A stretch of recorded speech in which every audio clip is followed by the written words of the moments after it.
1,00,000 మంది శివభక్తులతో కలిసి మహారుద్రాక్ష పూజలో పాల్గొనండి. వెంటనే కాల్ చేసి మీ పేరును నమోదు.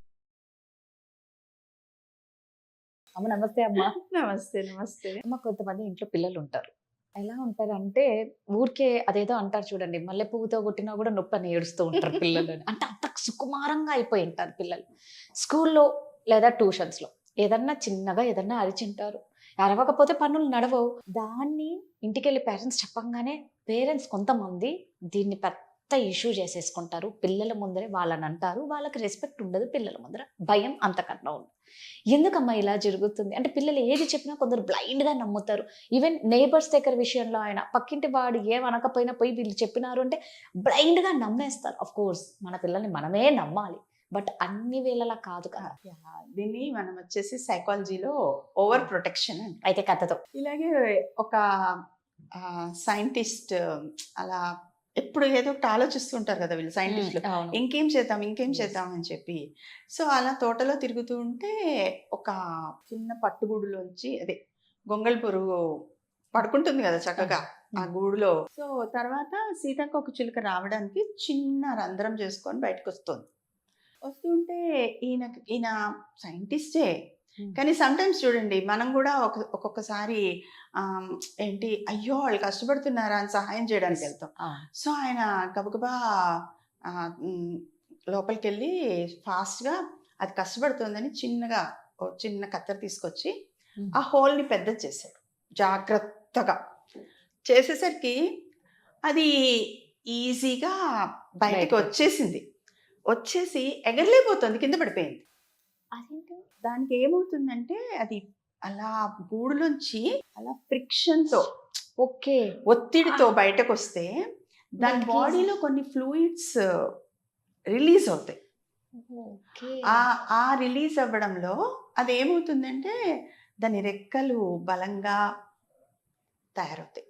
సో అప్పుడు అది కింద పడకుండా కరెక్ట్గా ఎగరగలుగుతుంది. సో పాప ఈయన ఏమనుకున్నాడు, నేను సహాయం చేస్తున్నా, దో హీస్ ఎ సైంటిస్ట్, కానీ సాయం చేయాలన్న ఆత్రంలోనే హెల్ప్ చేసేసరికి పాపం అది ఎగరలేకపోయింది, ఫుల్గా రెక్కలు ఫామ్ అవ్వలేదు.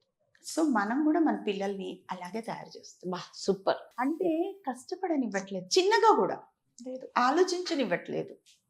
పిల్లలు ఏమవుతున్నారు, డిపెండ్ అయిపోతున్నారు. నువ్వు చెప్పు, నువ్వు చెయ్యి. ఎందుకంటే వీళ్ళకి అమ్మ నాన్న వెనకాల రెస్క్యూకి వచ్చేస్తారు, రక్షణకు వచ్చేస్తారు అని అర్థమైపోతుంది. సో అది ఇంట్లో నుంచి మొదలవుతుంది. భార్య కేకలేస్తుంటే పొద్దునే లేపుతుంటే వాడిని అప్పుడు ఎందుకు లేపుతావు, ఇంకో పావు గంట ఆగచ్చు కదా. ఖచ్చితంగా. సో అక్కడి నుంచే మొదలవుతోంది. పిల్లలు ఎంత స్మార్ట్ ఉంటారంటే వాళ్ళకి 2-3 ఇన్స్టెన్సెస్ కూడా అక్కర్లేదు, ఒక్క ఇన్స్టెన్స్ చాలు, పట్టేస్తారు.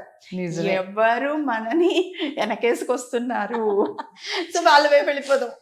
నిజమమ్మా, చాలా కొంతమంది వాళ్ళే ఇంట్లో పెద్దవాళ్ళని గారాబం లాడ్ చేస్తారు. అది ఒక ప్యాంపరింగ్ చేసి వాళ్ళ ప్రేమను పొందే అంటే వాళ్ళకి మీదే కాన్సన్ట్రేషన్ ఉండాలి, వాళ్ళకే సపోర్ట్ ఉండాలి.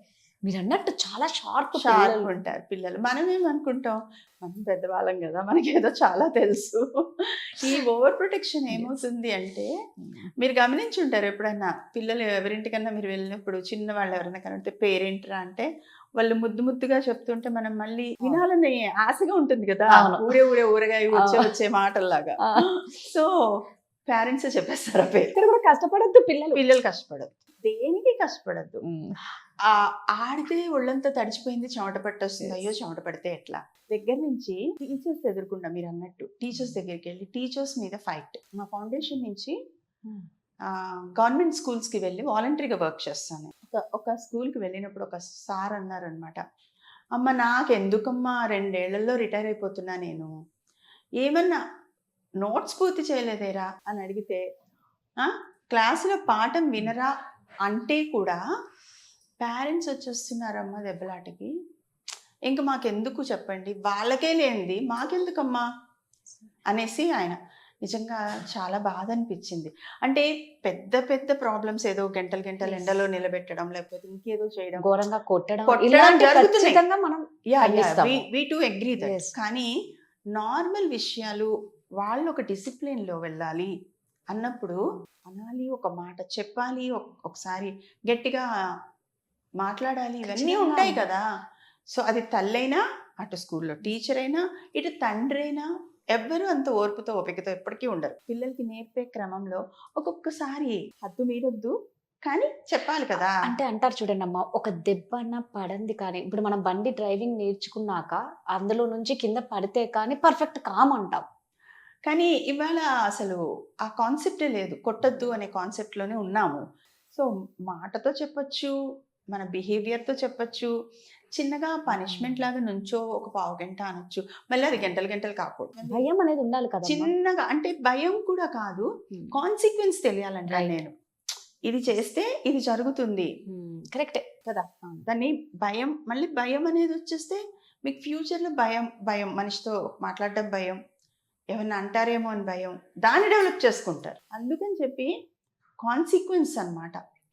దీనివల్ల ఇలాంటి పరిణామాలు ఎదుర్కొంటావు, ఇవి ఇలా వస్తాయి అనేది పిల్లలకి చెప్పాలి, పిల్లలకి నేర్పాలి. అంటే కొన్నిసార్లు ఎక్స్పీరియన్స్ అవ్వనివ్వాలి. రైట్. ఆడుతున్నారు అనుకోండి, మీరు అన్నారు ఇందాక బండి మీద నుంచి పడితే అన్నారు.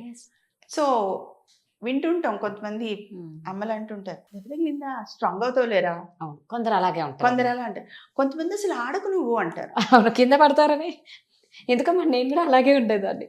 పిల్లలు ఆడితే ఎక్కడ దెబ్బలు తాకుతాయో, ఎవరి పిల్లలతో అన్నా ఆడితే వాళ్ళు ఏమన్నా నా పిల్లల్ని కొడతారేమో, నెట్టుతారేమో.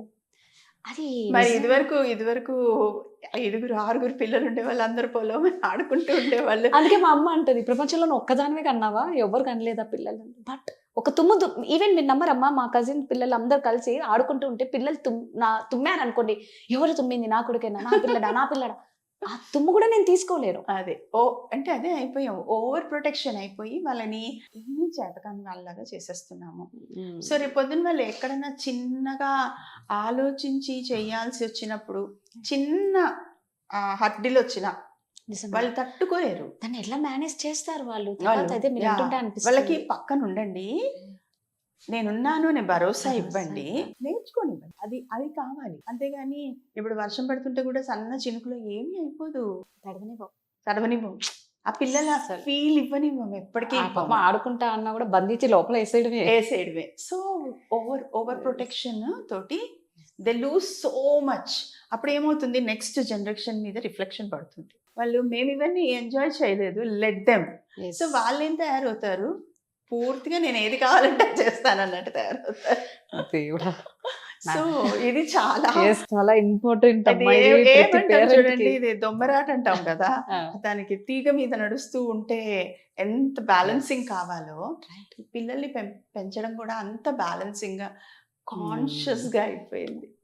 ఇదివరకు అనుకోండి, ఓకే, నలుగురు 5, 6 వాళ్ళే ఆడుకునే వాళ్ళు, వాళ్ళే పెరిగే వాళ్ళు అనేవాళ్ళు, భోజనానికి పిలిస్తే చాలా అనేవాళ్ళు. కానీ ఇవాళ అలా కాదు కదా. మనం మాట్లాడే మాట, మనం వాళ్ళకి ఏమి సెన్స్ని అందిస్తున్నాము, గ్రాంటెడ్నెస్ ఇస్తున్నామా, ఓవర్ ప్రొటెక్షన్ తోటి వాళ్ళని ప్రేమ రక్షిస్తున్నామా అనుకునే ప్రేమ తోటి ఆపేస్తున్నామా, వాళ్ళ ఎదుగుదల.